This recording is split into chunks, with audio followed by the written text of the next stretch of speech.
15 minutos e um café. Um conjunto de conversas curtas com dois convidados. Um tempo de pausa para refletir e analisar. Olá Filomena, muito obrigado por teres Olá, aceitado o nosso convite de te juntar aqui ao nosso 15 minutos e um café. O 15 minutos e um café já vai sendo uma instituição, uma tradição. Já temos muitos até podcasts, episódios, onde pretendemos falar calmamente sobre várias temáticas. Antes de mais, e para começarmos, Filomena, para quem possa não conhecer, que eu duvido que haja muita gente, mas a Filomena é assim uma espécie de a nossa mãe aqui do agrupamento, ligada à direção durante 5 anos, fez todo aquele processo de transição dos agrupamentos verticais, ou neste caso os horizontais para o vertical, e acaba por ser assim um bocadinho a pessoa que deixa, no fundo, aqui algumas marcas. Foi mais ou menos nessa altura também que se criou o nome, ou que se escolheu o patrono. Por Pelo isso, menos que ficou definido em data. Por isso, a Filomena também é ela uma instituição nossa, só nossa, não damos a ninguém.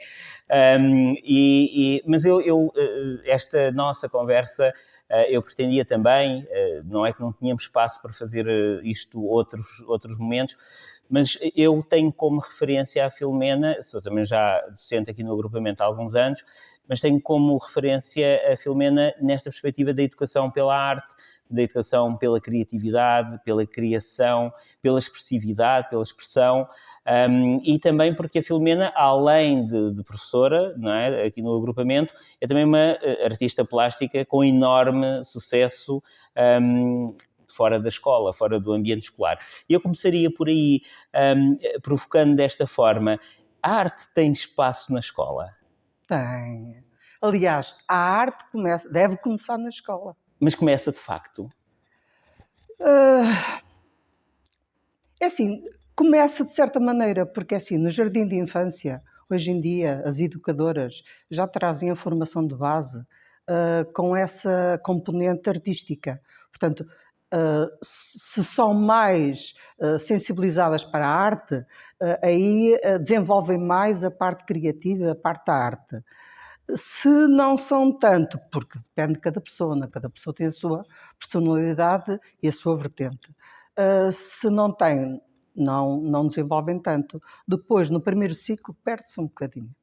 E porquê? Porquê é que se perderá? Se bem que eu acho que é importante falarmos na arte em duas perspectivas. Na criação artística, na criação expressiva, que advém da curiosidade, o querer saber, e depois na arte da fruição, não é? O fruir artisticamente de alguma coisa. Esta capacidade de observar o belo, o estético, seja na música, seja na arte plástica. Onde é que se perde, de facto, onde é que a escola, de certa forma, se desencontra com esta formação do cidadão expressivo, artístico, artista? Na parte curricular, deviam dar mais importância à parte das artes. Porque as artes... aliás, começamos logo pelo Ministério da Educação. O Ministério da Educação não valoriza muito a parte artística.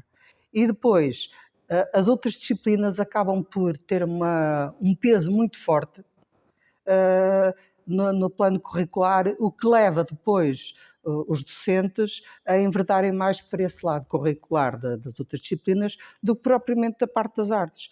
Mas as artes são fundamentais porque engloba o resto das outras disciplinas. É uma questão depois de planear e as outras disciplinas entram todas na parte da arte. A arte acaba por ser... Isso faz com que o docente tenha também ele que ter este espaço, não é? Este espaço artístico. Sim, se não tiver, acaba por se perder esse lado. E advirá da formação dos professores. Seria importante que os professores também, na sua própria formação, tivessem um espaço de formação mais nas artes? Ou achas que é uma coisa também na formação pessoal? Do eles serem... Eu acho que são as duas coisas. porque há pessoas que são mais ligadas à parte das ciências, outros à parte da história, e há outras pessoas que são mais ligadas à parte das artes. Pessoalmente, genuinamente, intuitivamente até. E então muitas vezes aplicam as artes até às outras disciplinas. Isto no primeiro ciclo. Se me perguntas e me perguntaste se deveria na formação académica ter esse lado artístico, eu acho que sim.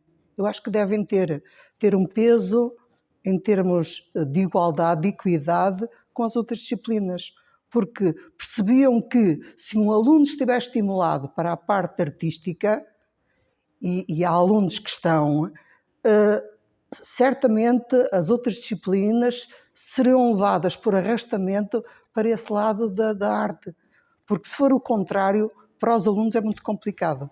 Os alunos gostam de criar, gostam de coisas novas. E depois, não quer dizer que as outras disciplinas também não sejam.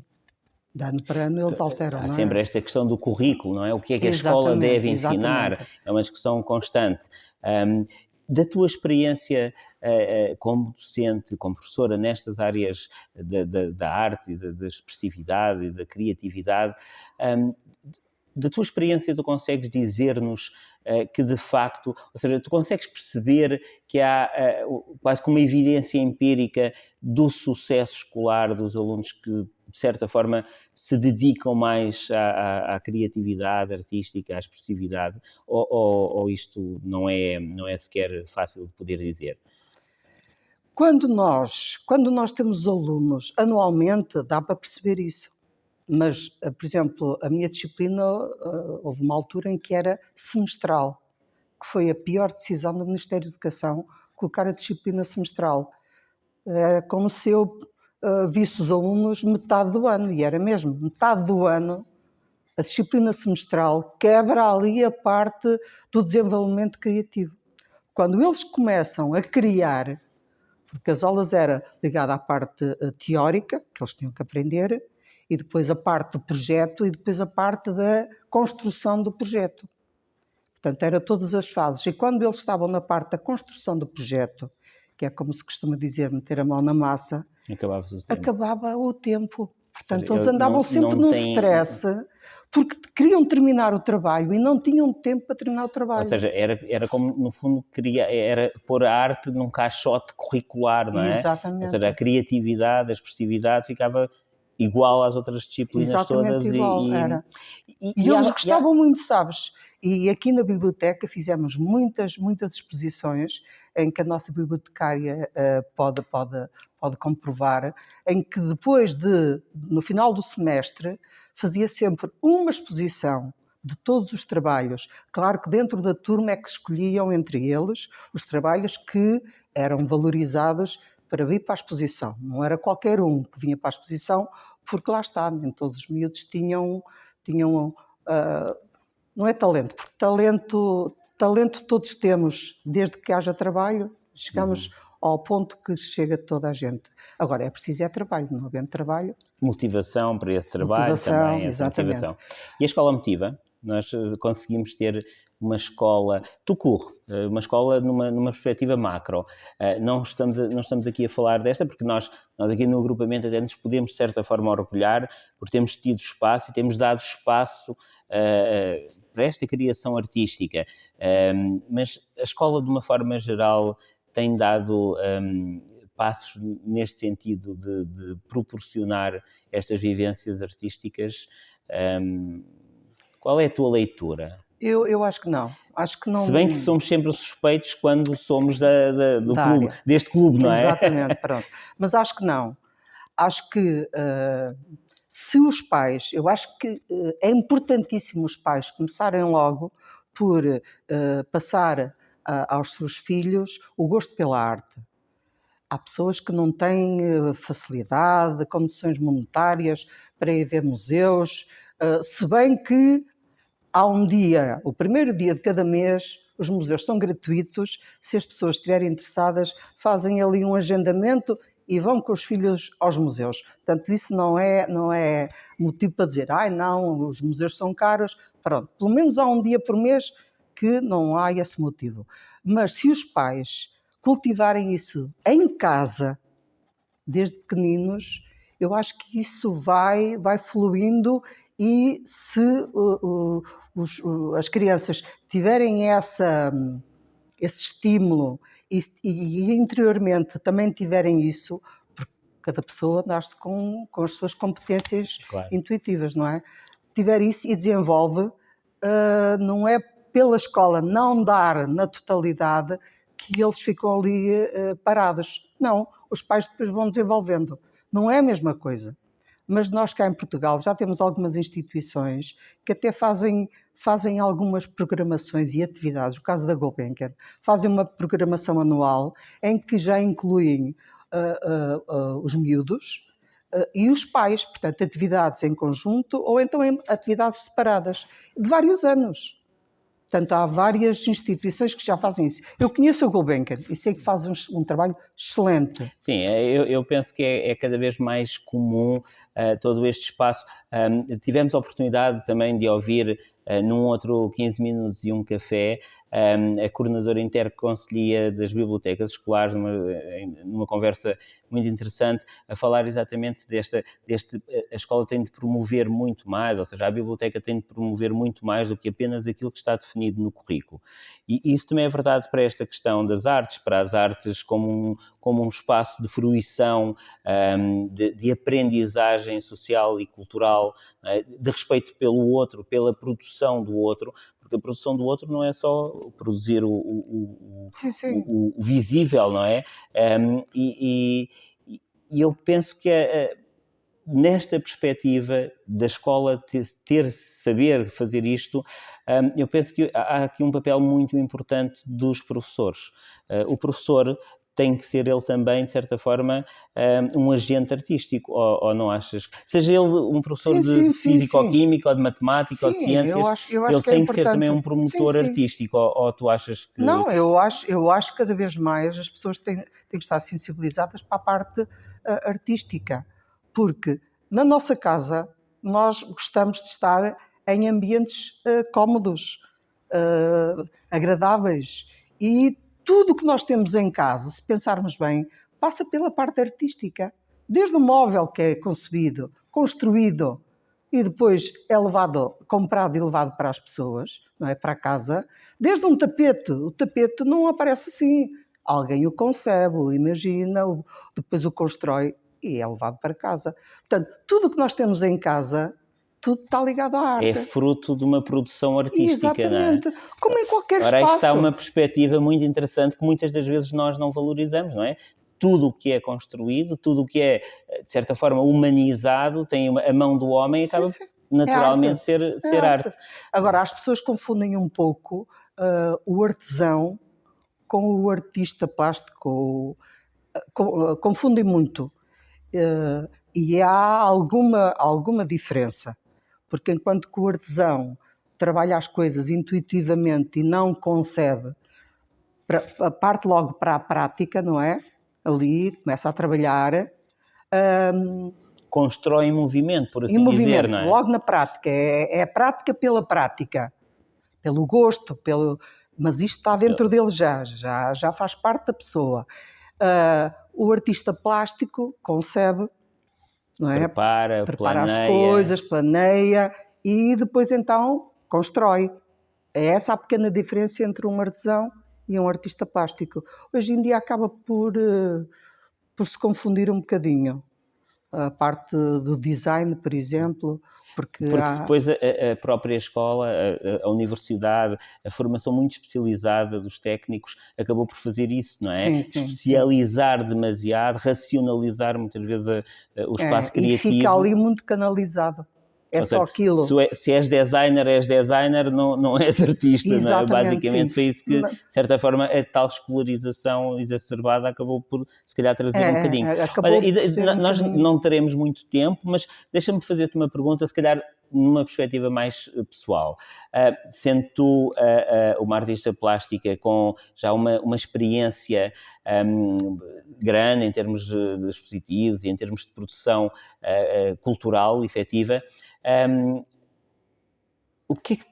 como é que tu gostarias por exemplo, de ter alunos que te conhecessem para além deste trabalho de docente, e que quisessem ou um dia pensassem em seguir as tuas pisadas. Como é que tu te sentirias enquanto professora se isso acontecesse? Olha, já acontece. Já acontece? Já acontece porque tenho ex-alunos que eu tirei de base, foi António Arroio, que agora é uma escola artística, muito específica, mas que acaba por ser uma secundária muito, muito semelhante às outras. Mas quando eu andei no António Arroio, era uma escola, entre aspas, chamada a Escola dos Malucos. Porquê? Porque nós fazíamos coisas do Arco da Velha. Ninguém passava pela cabeça coisas que nós fazíamos lá. Era uma escola... Porque havia um espaço para a criação, não era? Era. Por exemplo, na altura, o meu curso era Arte dos Tecidos. Eu tinha toda a liberdade para ir para o espaço do curso de Artes do Fogo, que é a parte da cerâmica, a parte da olaria, tudo isso. Eu ia para lá, quando não tinha aulas de uma disciplina qualquer, eu tinha essa liberdade de ir para aquele espaço. Claro, com responsabilidade. Sabia que havia ali aquele espaço que eu ia para lá, não era o meu, mas eu tinha a liberdade e davam-me essa possibilidade. Como outros cursos de serigrafia, eu tinha serigrafia, e quando não tinha aulas, eu ia para a sala de serigrafia e fazia trabalhos de serigrafia autonomamente, entendes? Pronto. Hoje em dia já não é possível isso. E se está num curso, é aquele curso e nada mais. Não tens aulas, podes ter a liberdade total, mas não vais... Mas não trabalhar Não entres sítios. na área dos outros colegas. Isso acabou por te dar esta capacidade de experimentar e de fazer estas coisas sem teres ninguém atrás de ti. Sim. Filomena, olha, estamos no nosso tempo, sabes que estas conversas são muito curtas, mas tem que ser assim, porque uma das coisas que nós também percebemos cada vez mais é que os próprios tempos de atenção, estava há pouco a falar desta questão do fruir a arte, e nós percebemos cada vez mais que estas tecnologias, este espaço comunicacional cada vez mais rápido também faz isso. Se nós tivermos aqui 15 minutos e um café com mais de 20 minutos, nós sabemos que a partir dos 15 as pessoas desligam. E também não queremos que isso aconteça. Por isso, Filomena, havemos de falar outras vezes, porque isto não vai acabar. Vamos ter outros temas, mas desde já agradecer-te imenso por esta disponibilidade. Obrigada, Devo dizer que, assim, de uma forma mais alocada à arte na educação pela arte, e refletir um bocadinho, este foi o nosso primeiro podcast. Tivemos já um que andou à volta do Carl Orff, mas muito nesta perspectiva da educação musical, e por isso obrigado por teres feito esta nossa premiere. E agora temos uma exposição neste momento tua, na Ericeira. Por isso deixamos também o convite para que todos que nos acompanhem que possam visitar a exposição, até 15 que vale de janeiro. a pena. Então, e o tema é altritas. Altritas, que é um termo latino, portanto o português é alteridade, mas vem do latim altritas, que é o outro, trabalhar com o outro, respeito pelo outro. Porque sou eu e a Marisa que fizemos em conjunto a exposição. Então, e eu respeito porque temos técnicas diferentes, temos conceitos diferentes, mas conseguimos unir ali... Uma concepção de articulação, não é? Alteritas, respeito pelo outro. Olha, Filomena, deixamos sempre com um pequeno brinde do nosso café, porque são 15 minutos e um café, o café não pode faltar. Muito obrigado e até breve, que voltaremos a falar de certeza. Obrigada.